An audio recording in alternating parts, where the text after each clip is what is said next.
Welcome, Pewter Report readers, viewers, and listeners to a brand new edition of the Pewter Report podcast, energized by Celsius, the official energy drink of pewterreport.com. Want to give a shout out to everybody watching us on this Tuesday afternoon. We got another great topic to get into as we will be talking about, did the Bucs get fast enough this offseason? The Bucs went in with a clear-cut objective this offseason, back when we spoke to Jason Light at the NFL Combine in Indy. He said they wanted to get faster, they want to build in the trenches. So we will talk about both of that on today's show, specifically the speed part of it. I'm your host, Matt Matera. Joined with me is SR, Scott Reynolds from PewterReport.com. Scott, how are you on this Tuesday afternoon? I'm doing great, Matt. I feel the need for speed. Oh, yeah. So pretty excited to talk about this show. Yesterday's podcast was amazing. Probably the best one we've ever done. We're already about a minute and a half into this one, and I'm feeling like this could be the best Pewter Report podcast ever. So hang on, buckle up. It's going to get fast, right? It's going to be the fastest 55 minutes that you folks have ever experienced. We're talking about speed.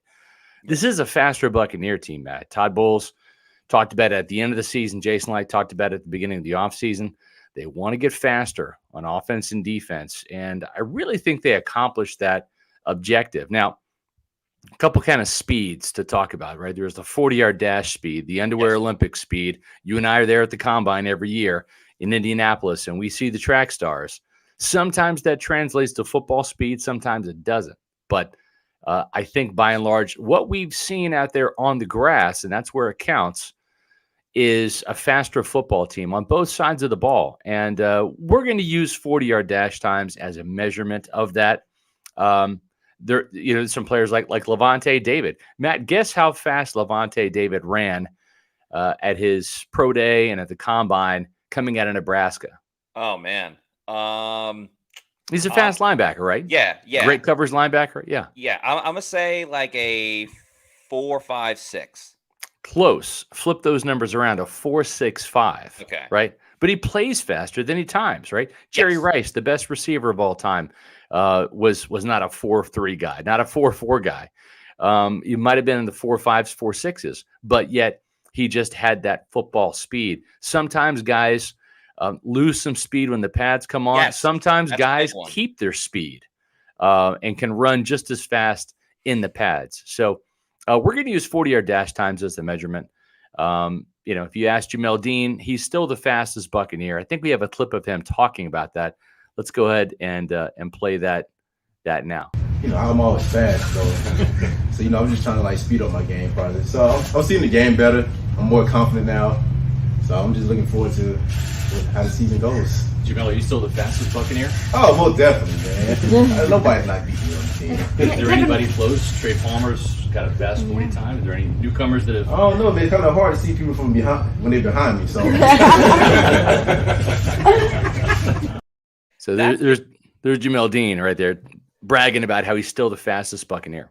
Yeah, that video I think has to go up there in the Pewter Report Video Hall of Fame. Because I played that one multiple times. The other one with Jamel Dean with the cream skull, he's like, no jersey swap. Jersey swap. I'm not giving anything away. Yeah. I might have to start building that, the Pewter Report Video Clip Hall of Fame, because Jamel Dean definitely has a couple of in there, but rightfully so. He is one of the fastest players on the team. I know we've asked other players that have come on the show about that, and Jamel Dean's always in that conversation. But Jamel's been here for a little bit. I think the key for the Bucs was to add to that, because as I mentioned earlier, they wanted to add speed. They wanted to build in the trenches, because Jason Light had a famous line. He's like, if I could, every pick I would make would be on the offensive or defensive line, but obviously you can't do that.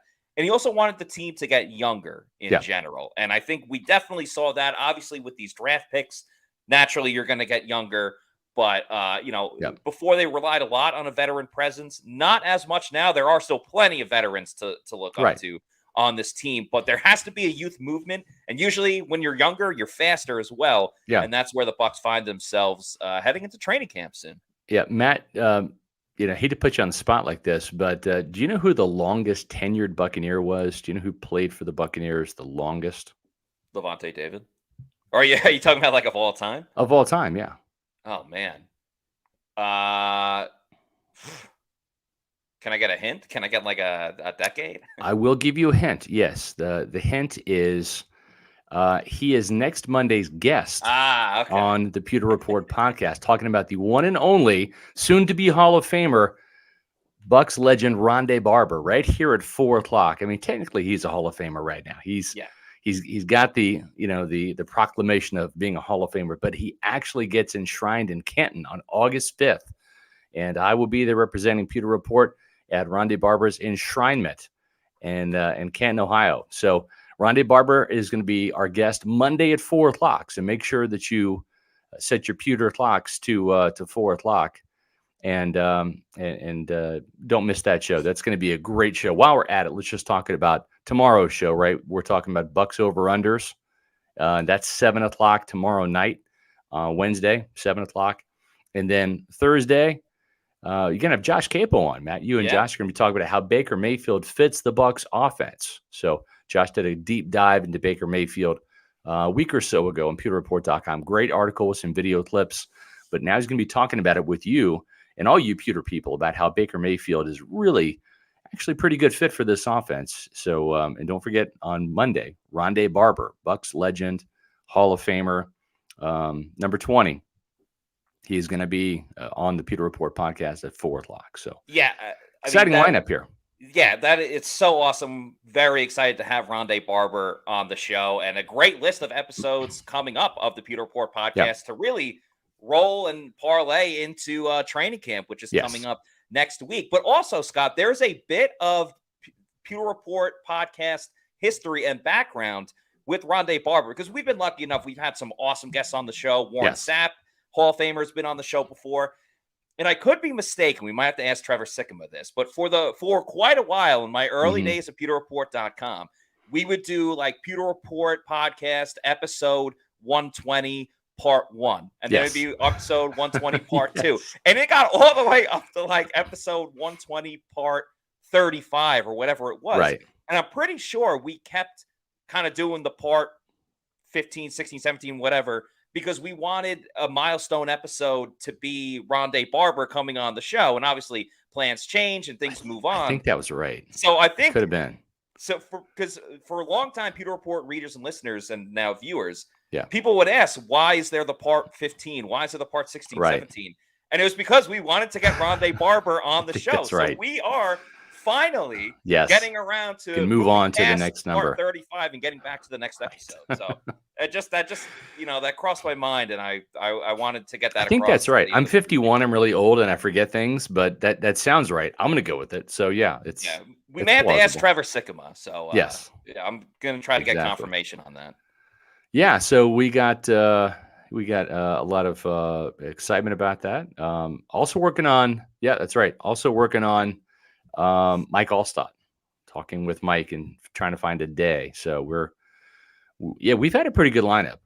I'll tell you, a lot of Buccaneer fans, they kind of dip out during the summer. I get it, right? The wives might get on you and say, football season not here yet, and you got to take the vacations with the family. And I get that, but we've had a hell of a summer here at Pewter Report on the podcast and our website with content. So thanks for everybody, all you Pewter people, for tuning in and for reading our content as well. It hasn't been as dry as it has been in other summers. And so I think that's a tribute to you guys, and also too for the guests that JC Allen's helped us get and having some really good podcast content over the summer. So hope you've enjoyed it. The good news is we get training camp in just about a week, Matt, a week from tomorrow. I know. I almost can't believe it. And it's so funny because like some teams already have like rookies reporting today, and you might be wondering why.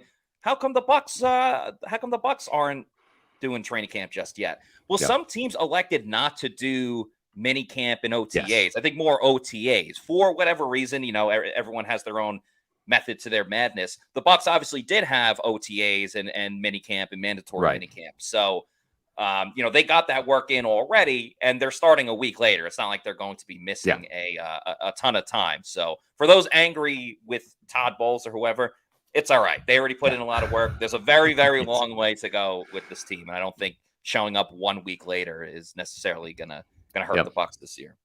Yeah, and so we had a comment here. Now that Scotty Miller is gone, Jamel Dean's the fastest. Jamel Dean was actually faster than Scotty Miller. Scotty Miller, I believe, was a 4.4 guy, not a 4.3 guy. I could be mistaken. I should probably Google that and look that up. Yeah, but his 40-yard dash was tougher to find too, because Yes. he wasn't at the combine, and the Bowling Green 40-yard dash was, it's not out on display like if LSU has their pro day. So a little bit of a mystery with the Scotty Miller one. Yeah, appreciate that, Charlie. Thanks for that. We have a hell of a team here at Pewter Report. I mean, we got more Pewter reporters than we ever have. Some great contributors. It's awesome reading different content from Matt, from Sly, from Josh, from JC, from Bailey.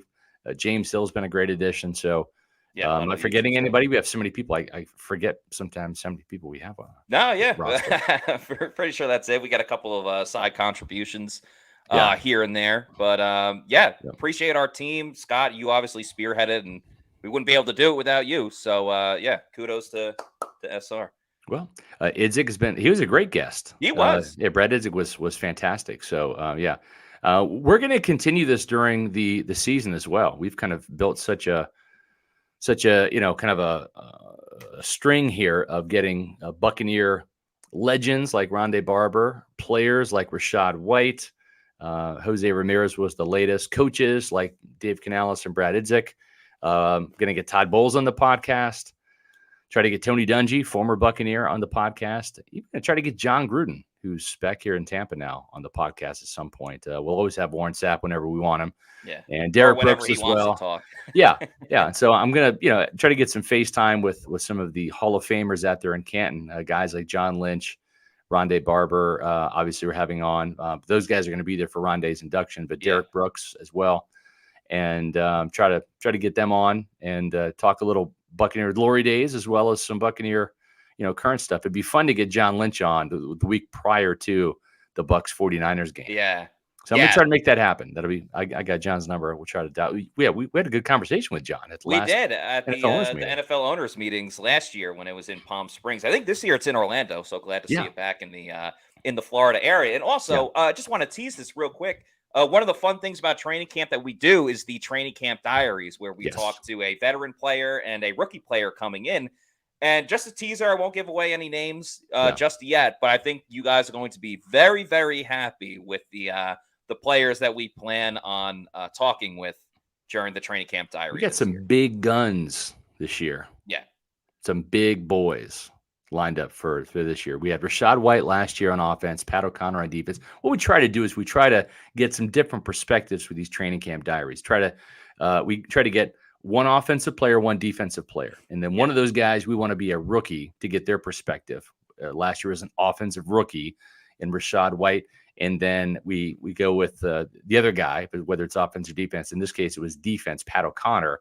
We try to get a veteran. So kind of get different perspectives of training camp. Pat O'Connor's kind of a fringe guy every year. He's got to make it on special teams as a stalwart. He gets some great content last year. And, of course, Rachaad White was a big-time, player for the Buccaneers, now RB1 on the Buccaneer team. So we've had some really cool guys. We had Scotty Miller a couple of years ago. He was a really good get.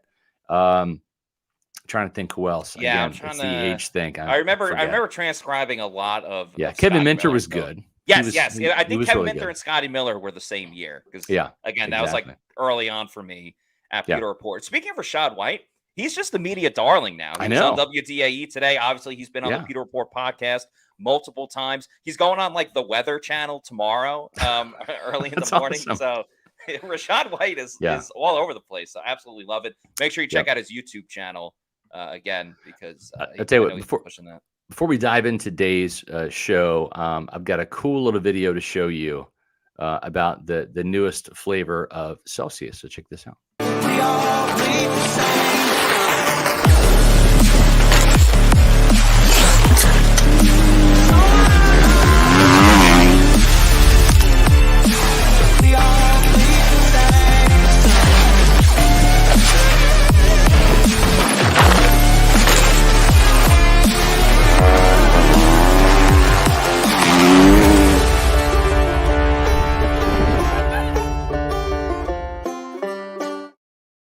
Yeah, there's that new flavor. Oh my gosh! Oh, sorry guys, I don't want to mislead you. That's the Oasis vibe. It's one of my favorite flavors. Sparkling prickly pear and lime. It's fantastic, but I honestly misspoke. That's not the newest flavor. The newest flavor is boom. Oh, Cosmic Vibe. That's right. Sparkling fruit punch. And we have some on our way to us, Matt, to check out for the Pewter people. So it is the brand new flavor, like new. And supposedly it's awesome. So we're excited to try that. Be on the lookout for that. So if you want to find out where you can get Celsius, you see a little scroller at the bottom here. Visit Celsius.com. Click on the store locator to find where Celsius is sold near you. Guess what? I literally ran out of Celsius today. I have a shipment on the way from Amazon. I did the Prime deals. It hasn't come yet. I could not start my day. I had to. I already knew where it was, but originally I clicked on the store locator at Celsius.com. I punched in my address, and Nutrition Smart popped up. You have health and nutrition stores. You've got convenience stores, grocery stores, and something Matt Batera turned me on to up there in New York. They call it a little something called a bodega. Bodega. Yeah. So I went there and I bought an entire case of Celsius. They were buy one, get one half off. So I saved some money, which is awesome. And didn't have the Cosmic Vibe yet, but I got some Oasis Vibe. I got kind of like a variety pack. I got the orange. I got the lemon lime right there. I grabbed a couple of the vibes as well. The original vibes, tropical vibe, Arctic vibe, peach vibe, just awesome stuff. Essential energy to power your day. Either get you going in the morning, keep you awake in the afternoon at work, or power your workout with Celsius, the official energy drink of Pewter Report. I cannot wait to try that new flavor, especially a little tropical punch in there. I think. Yeah, it's gonna be good. Very excited about that one. I already got the email about the Celsius coming. Should be here soon. So I'm excited. Very happy about that. Celsius makes you go fast. At least it does for me when I have it. So let's talk about some of the speedy, fast players and kind of what we talked about, Scott, with Bucs wanting to get faster, wanting to get younger. I think they accomplished that a lot through the draft specifically. I think somewhat in free agency too. Yeah. But I mean, let's start with the guy that was on the cover today of the photo. Let's go offense. Okay. Let's take a look here. So these are the fastest Buccaneers on offense, according to, again, we're looking at this through the lens of 40-yard dash times, right? But that's Trey Palmer, runs a 4.33, and all of the guys in red are the guys that were here that are veteran players, either a second-year guy like Devin Tompkins, who's the second fastest Buccaneer on offense, or you've got older guys like Mike Evans, who's also in red. But then the orange guys, the guys in orange, those are newcomers this year. So you have Trey Palmer, you have David Moore, other wide receiver, Raheem Jarrett, who's an undrafted free agent. David Moore's a veteran, spent some time with the Bears, the Seahawks. Tay Barber from TCU, Raheem Jarrett from Maryland, Ryan Miller from Furman, who was a tight end, but he's kind of small, so he's a bigger wide receiver. Chase Edmonds, the new running back. So you can just see that list right there. And, not everyone's going to make this team, right? We feel pretty good about Trey Palmer making it. Probably Devin Tompkins. Maybe he's on the practice squad again if he doesn't catch on in the preseason. But you've got Rachaad White, Keyshawn Vaughn, the running backs, and, of course, Godwin and Evans and Russell Gage, too. So an interesting look there. But there's a couple of these guys, probably three on this list of newcomers, Matt, that stand a pretty decent chance of making the team. Yeah, without question. I mean, when we had when we had Coach Izzik on a couple of weeks ago, he spoke very highly about guys like Raheem Jarrett and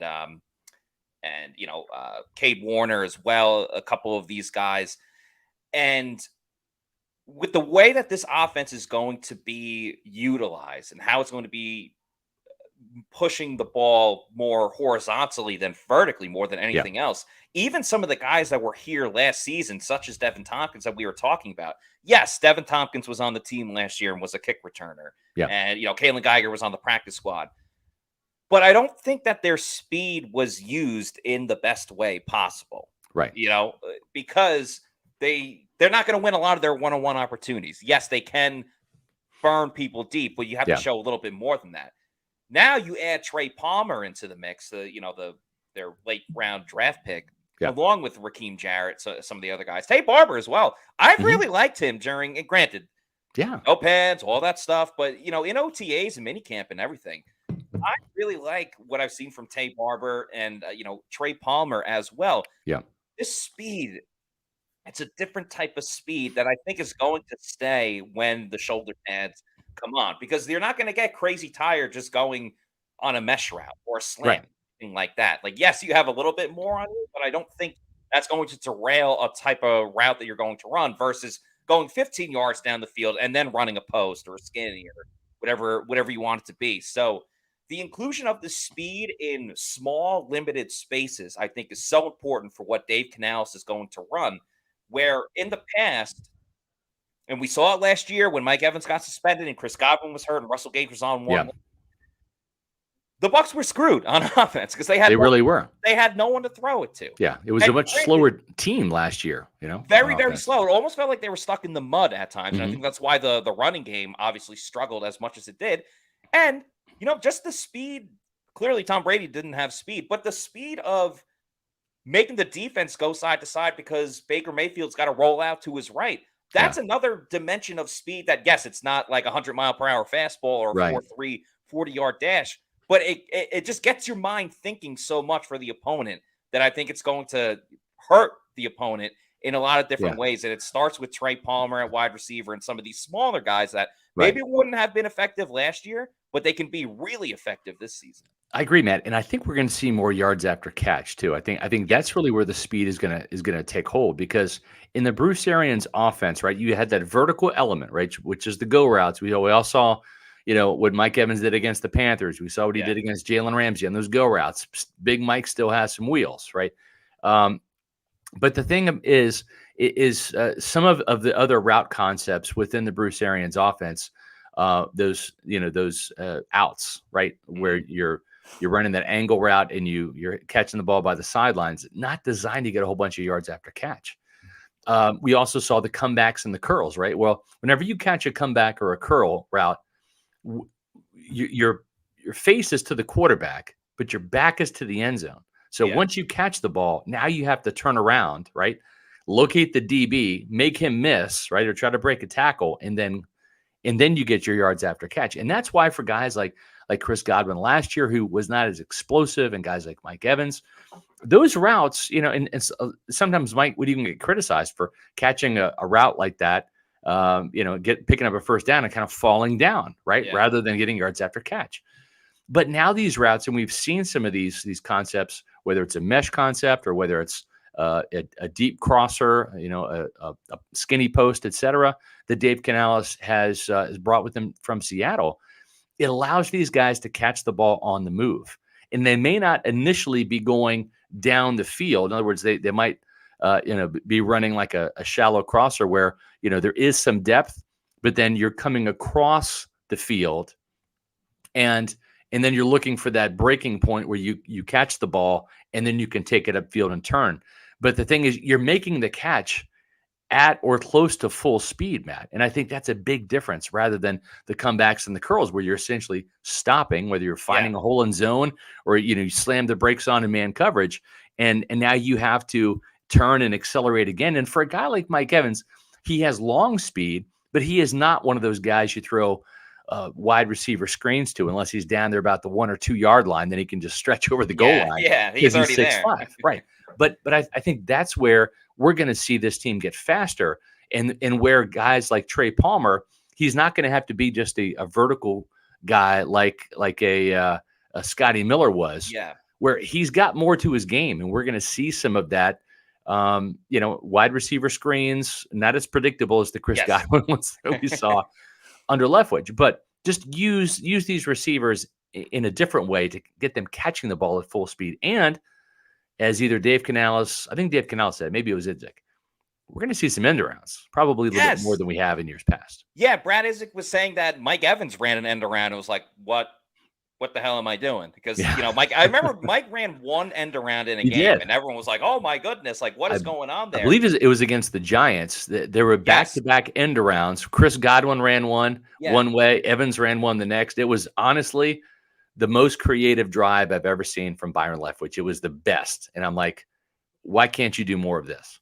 Yeah, and that's a lot what Brad Idzik spoke about when he had him on the show, and he was talking about the footwork. And he said the footwork is so important because of all the different motions, and guys are going to be lining up in different places, like he talked about with Mike and Chris specifically.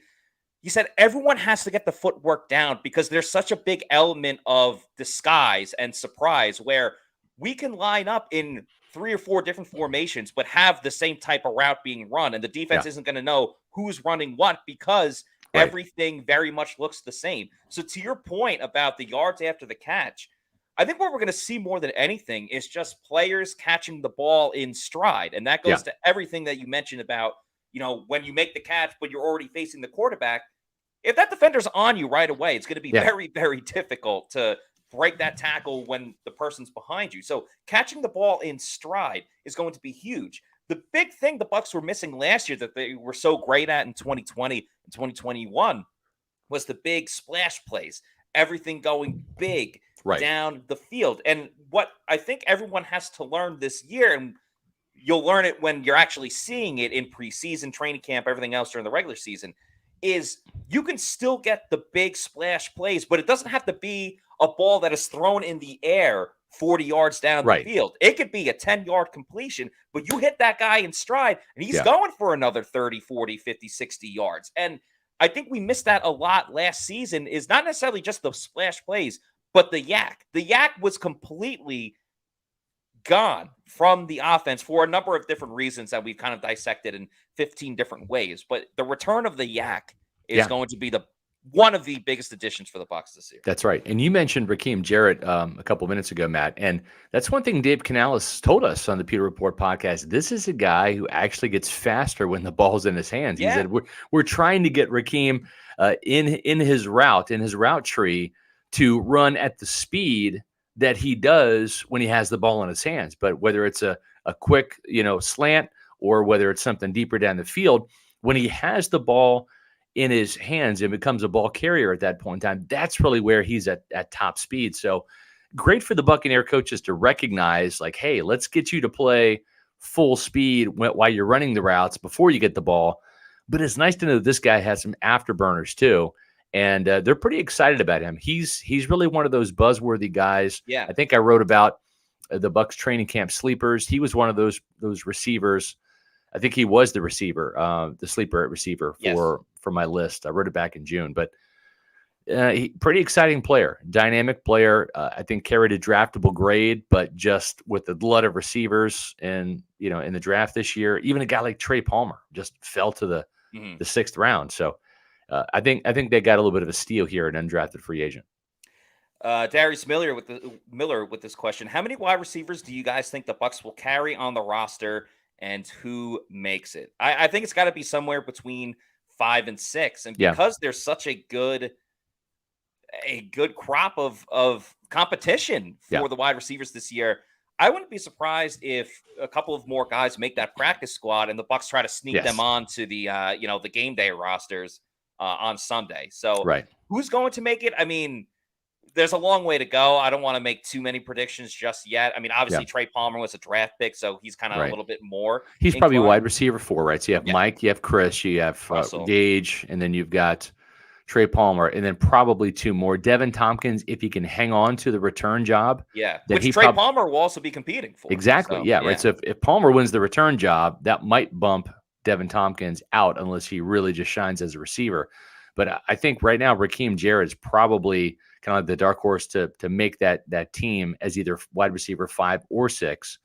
But you know what? We'll see. Receiver is one of those positions. We've seen Kenny Bell. We've seen Jalen Darden just light it up when in OTAs in the first stages of training camp. The first 3 days there was no pads. Then once the pads come on, then it's not like you're getting hit and tackled in training camp, but there is some friendly fire sometimes, and some guys get gun shy, and we've seen that before. So with receivers, as both Brad Idzik and Dave Canales said, it really depends on the preseason, how these guys perform under the lights in pads. Are they still as fast? Can they take a hit? Will they run across the middle in that route and be fearless? That's what's really going to determine the last couple spots for this wide receiver depth chart. I also wouldn't be shocked if David Moore makes the team. Yeah. Because he has that experience in this offense and no one else knows it, and it might not be easy for an undrafted free agent rookie. It would not shock me at all if David Moore makes his team. He was back there returning punts as well. So, I mean, who knows? That might have just been a mini camp thing. Yeah. But I don't think you could rule it out at all, especially, he made this list for the top speeds from the 40-yard dash he's got an interesting build. He's built like Chris Godwin, actually bigger than Godwin. He's close to 220 pounds. He's 6 foot 220. He's actually built like a running back. That picture, it really doesn't do it justice. No.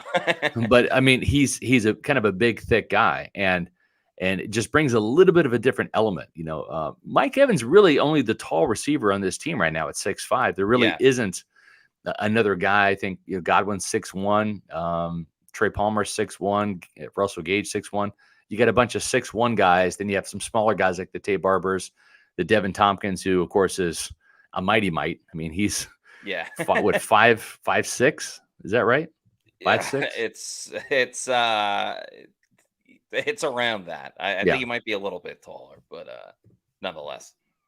Yeah, I mean, so I think there's here's a picture here. This has not been manipulated. This has not been altered or photoshopped. That's Devin Tompkins and Kyle Trask.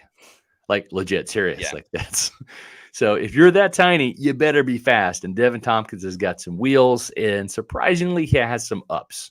Yeah. That's one thing Canales and Idzik were talking about on our podcast was just this guy can jump. He's got about a 40-inch vertical. He can go up and get it. He mossed Antoine Winfield Jr., who's not a big guy, but still bigger than DT. And DT went up and got the ball in the end zone right as minicamp ended. So it's going to be a fun position to watch, the receivers, right? And then you look at the running backs, Matt, and it's not a bunch of absolute blazers, but you know what?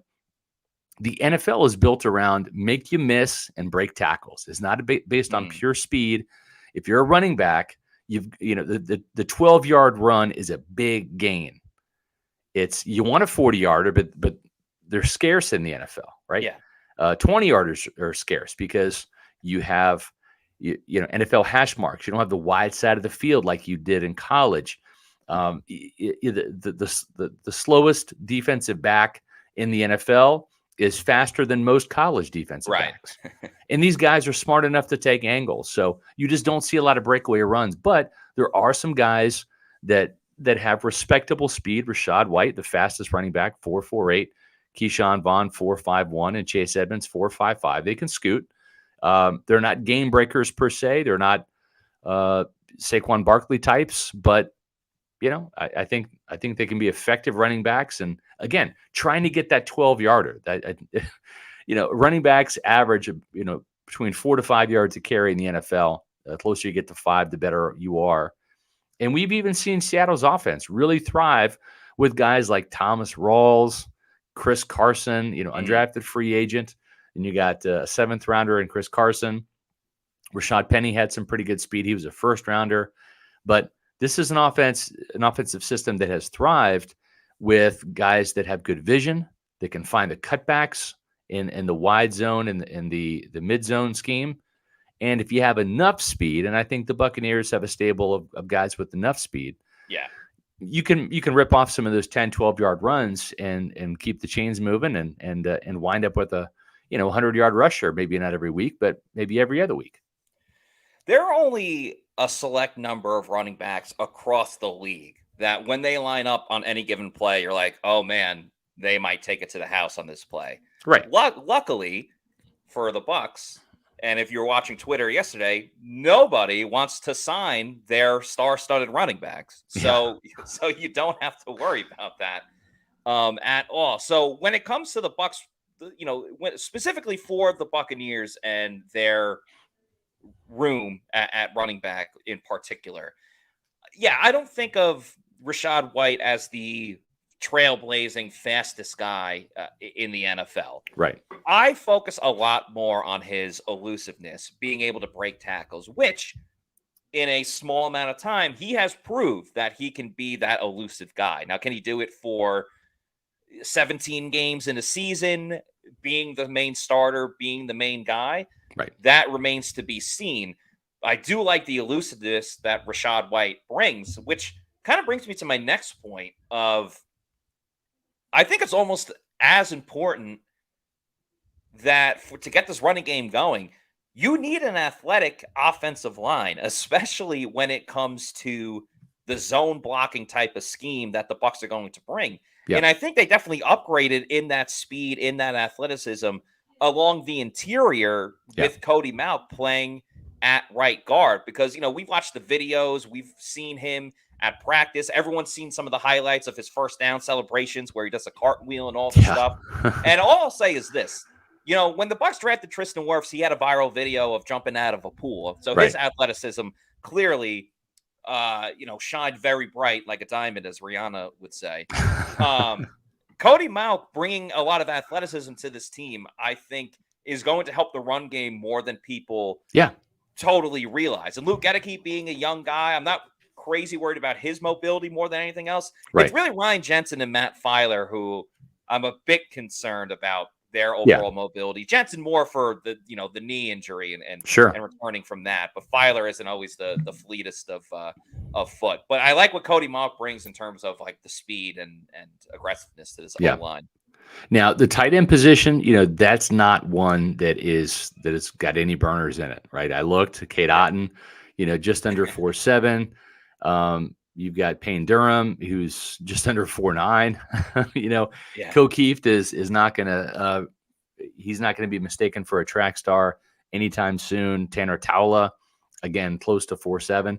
So that's the one position that is, I think, has enough speed, enough wiggle. But you know what? I think Dave Canales said it right. He said tight ends, unless you're a Kelsey or a Kittle, you're not going to be blowing by guys. You have to be able to make those contested catches. You have to be able to box out, position yourself, run good routes, right, and then make the contested catch, and then use your strength, use your size, right, to push off the DB or the linebacker, get a little yak that way.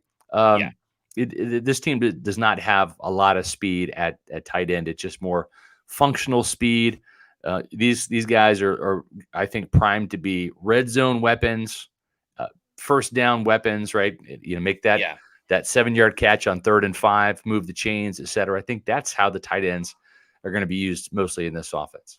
And I think that's totally fine. I think the Bucs have more than enough speed, especially at wide receiver, where, you look at some of the great all-time tight ends, after Kelsey's and Tony Gonzalez and Gronk and everything like that. Look at someone like Heath Miller or Jason Witten. Jason Witten had a great career and was the slowest guy on the field, and is going to go down as one of the better Cowboys in their team history. So, Kate Otten, Payne Durham, they don't have to be that guy, and that's fine. There's nothing wrong with that. You all got to work with the cohesiveness of the offense. Yeah, Tom Bucs fan says Gronk was not fast. He went Mongo on the coverage. Yeah, he would just, he would push people at the club as he famously did. Yeah, like he was mobile, but he wasn't a speedster by any means. He was fast enough. So I wouldn't worry about that with Kate Otten or Payne Durham. You really just want to make sure that they get in the end zone. That's going to be most important for them, what they can do on this team. And I got to say, when I'm betting on football, I love doing the prop bets of this player to score a touchdown. So you might want to get some of that with the Bucs tight ends this year if they improve with that. And if you are going to bet on your favorite football team this year, or really any other sport, make sure you do it at mybookie.ag. We've all been there before. A weekend trip to the casino canceled because real life came calling. Well, MyBookie's new and improved online casino is here to change the game. Dive into a truly realistic casino experience featuring the latest in slots, progressive jackpots, and live dealer action, all from the comfort of your own home. Take advantage of the weekly blackjack tournaments and a brand new collection of high-end games for a chance at real cash rewards. The MyBookie Casino provides a Las Vegas experience when the action's in your hands. And the best part is you don't even need to wear pants, though I'd still recommend doing so. Your adventure at the MyBookie Casino begins today with a generous sign-up bonus using the promo code Pewter. That's PEWTER. And that's not all, because their revamped loyalty program ensures that you'll be showered with rewards, including free spins, cashback offers, and a host of exclusive VIP perks. The more you play, the the more you win. So play anytime, anywhere with the MyBookie Casino. And of course, if you sign up using the promo code Pewter, you can get up to $1,000 with your first deposit bonus. Even if you learn from Plant City Math, you know that is a heck of a deal. So sign up on mybookie.ag with that promo code Pewter. You could start betting on football when it gets here, but you got baseball going on right now. Yep. The Women's World Cup of Soccer, I believe, starts in 2 days. The golf has their last major tournament of the year. It's called the Open. Used to be called the British Open. You got that you can bet on. There's always UFC fights. So check out mybookie.ag and start betting away. Yeah, I need to replenish my account. I didn't do so well last year, so I've got to put more money on MyBookie. I've been a MyBookie customer client now for 5 years. I've really enjoyed it. They have a great app, so easy to place bets. One of my bigger bets last year was the over/under for Kansas State football, and I pounded that. I think there was 6.5. K-State ended up winning 10 games, won the Big 12, beat TCU. Hammered that, and guess what else is an over and under at 5 or 6.5? The Tampa Bay Buccaneers. That's why my eyes lit up. Exactly. I'm going to pound that too, and hopefully win some cash on that. I got to think this Buccaneer team 7, 8, 9, 10 wins, somewhere in that range, but it's going to get you over the over on that, the 6.5. So MyBookie is the place to go, folks. We use it. It's a great website. Great app experience. So make sure you're doing that. We have taken a look at the offensive players. Now let's look at where the real speed lies. You thought the Bucs offense was fast. Well, this Bucs defense, Todd Bowles has got to be smiling right now because this is a fast group. Again, the guys in red were here at least last year, if not longer. The guys in orange are the newcomers. So let's start at the top. The fastest Buccaneer, Jamel Dean, 4.3 speed. Don't make a scene. It's just Jamel Dean, and he's fast. Zion McCollum tied for the second fastest with Trey Palmer, now the offensive newcomer at wide receiver. Antoine Winfield Jr., 4.41, and that's tied with Chris Izien, the nickel cornerback / safety, 4.41. Duron Lowe, who was signed, I think he was probably like a late addition to the practice squad last year, but did not see any action. So we kind of put him on here for this sake as a newcomer, 4.41. Devin White, 4.42, very, very fast inside linebacker. Don Gardner, who was on the practice squad all of last year, actually had an interception, almost 2 interceptions in the preseason last year. Mm-hmm. He is a dark horse to make this roster, maybe on the practice squad again. Josh Hayes, the newcomer from Kansas State, nickel cornerback / cornerback. He is a 4.44 guy. Ryan Neal, the new strong safety, 4.47. Yaya Diaby, outside linebacker. Woo! 4.51. Whoa, that's moving for 263 pounds. Ulysses Gilbert, the inside linebacker, who's a reserve trying to make this team. He's going to have to show up on special teams to knock off KJ Britt, 4.51. And Carlton Davis, 4.53. So those are the 12 fastest Buccaneer players on defense. This is top 10, but I actually added 2 more, so it's top 12. And so there's definitely some more speed there. They've added some speed. 5 newcomers make this list, Matt. Hey, let me tell you, the Bucs better never get beat deep against an offense this year. Because, I mean, obviously you expect your secondary players to kind of be the fastest, but we're talking 4.3 with Jamel Dean, 4.33 with Zion. And then some of the newcomers like Izien and Duron Lowe at 4.41 with Winfield as well.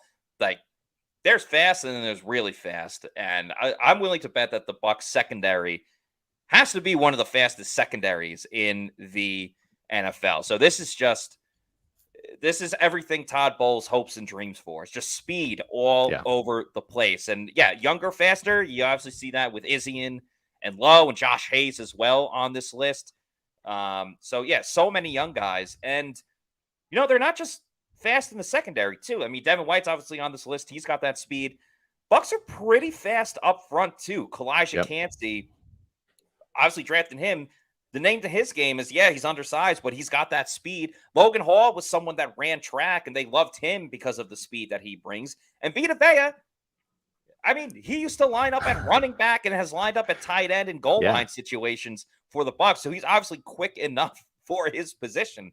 But the Bucs are fast all over the place and very excited to see that speed from Kalijah Cansey, how it meshes with Vita Vea, how it helps this Buccaneers defense, because obviously he's going to have a big role this year.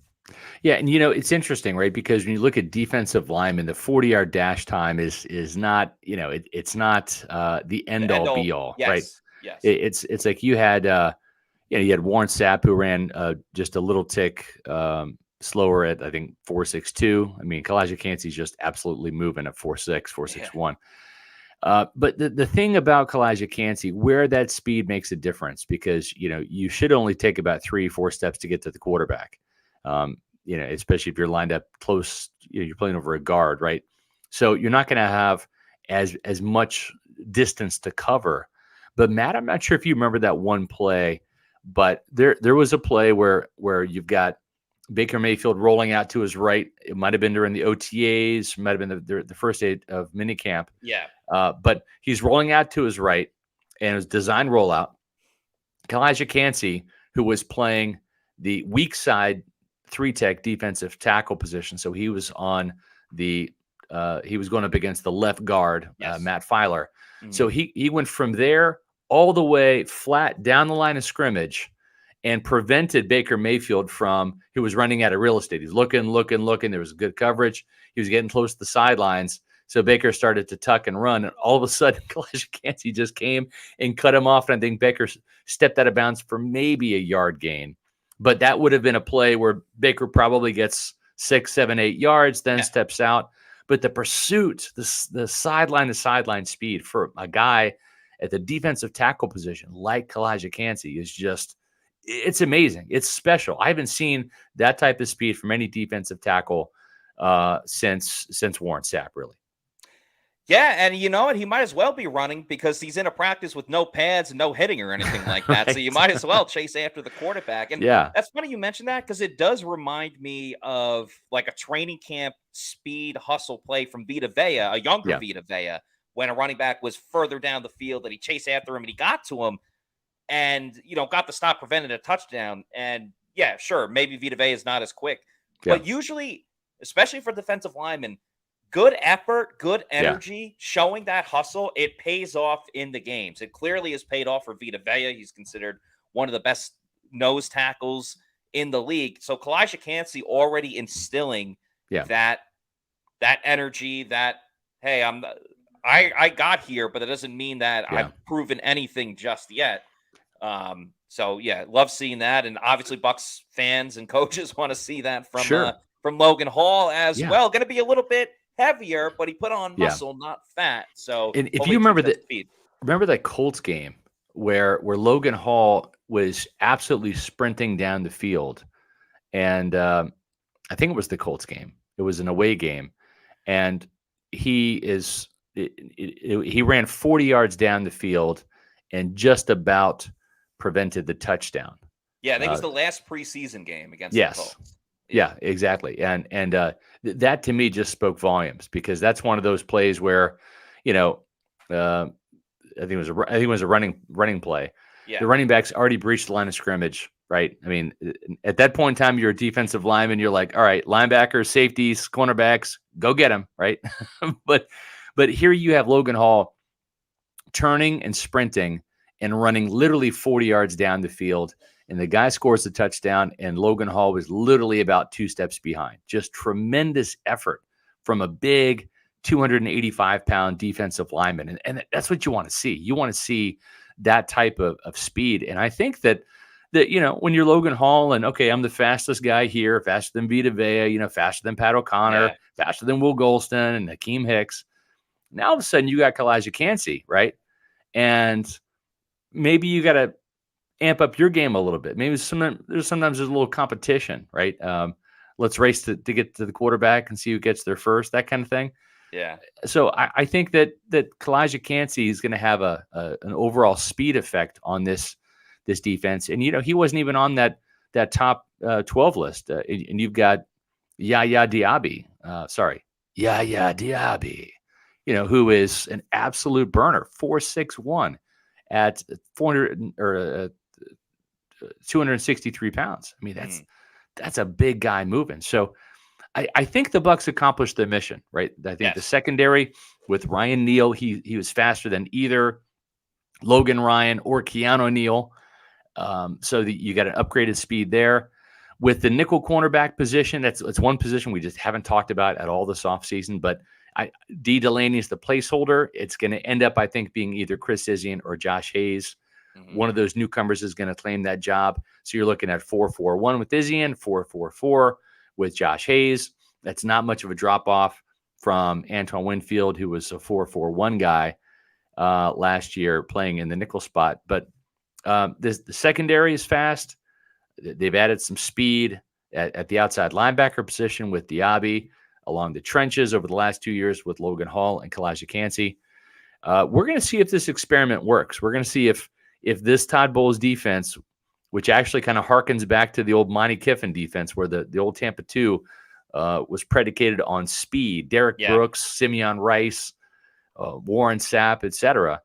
We're going to see if faster means better, because they are sacrificing some size by going with speed, Matt, and we'll see, because that was the Achilles heel when the Pittsburgh Steelers came to town. Mm-hmm. Some Packer games when the Packers would go with Mike Holmgren would go, fine, we're going to put 3 tight ends out, go 13 personnel. We're going to run Edgar Bennett right at you, and we're going to see if your undersized defense, Monty Kiffin, can hold up, or if the quickness and the speed can penetrate and get some tackle for losses and negate that running game. So some big questions about speed, and if speed means a good thing on the defensive side of the ball. I think it does, but right. Yeah, I would just say that the key is, can the Bucs defense combine their speed with the intangibles of the game, like what you were talking about with Levante David earlier. That Levante might not be the fastest, but he's going to get to the hole when he sees the play develop and the running back's going to get there. Where Devin will get there quicker, but then he'll over pursue and he'll miss. Yes. And I think you can worry about that with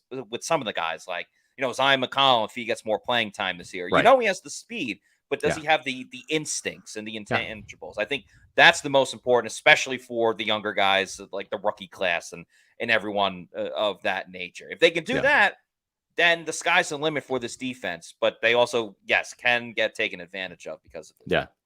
Good question here from Darius Miller. Who do you think Bowles uses as a NASCAR package with the speed we've got up front? That's probably like a third and long type of package you're talking about there. We called it, back in my Pop Warner days, I had a package called Jet, where I would take basically safeties and put them as my edge linebacker, as my edge rushers, take the edge guys, put them up the middle, and just, it's nothing but pure speed on the field there. It's a fun little package to play with when you're just pinning your ears back and getting after the quarterback. That's a good, interesting question there. I think maybe Joe Tryon-Shoyinka kicks inside. Yeah, I think he's got to go inside because he did a little bit of that last year. I think you keep Shaq on the outside anyway because he's on the other side, right? Yeah. So you have those guys, you have JTS, and then you have Kalijah Kancey. I mean, that's a pretty fast quartet of guys right there that that can penetrate and make some things. And then happen. Blitz Devin White for fun anyway. Let's do it, right? Let's just blitz him or Levante. So there's a lot Todd Bowles can do. He's got personnel guys now that he can really play that chess match with that he didn't have before. He thought that Akeem Hicks was going to be, a guy that could really be a more athletic version, of like another Vita Vea in terms of just a real big athletic guy. He didn't have anything left in the tank. Will Golston went from 4.5 sacks at career high in 2021 to no sacks last year. So this year, there should be some more sack production. Let's see if they can hold up against the run.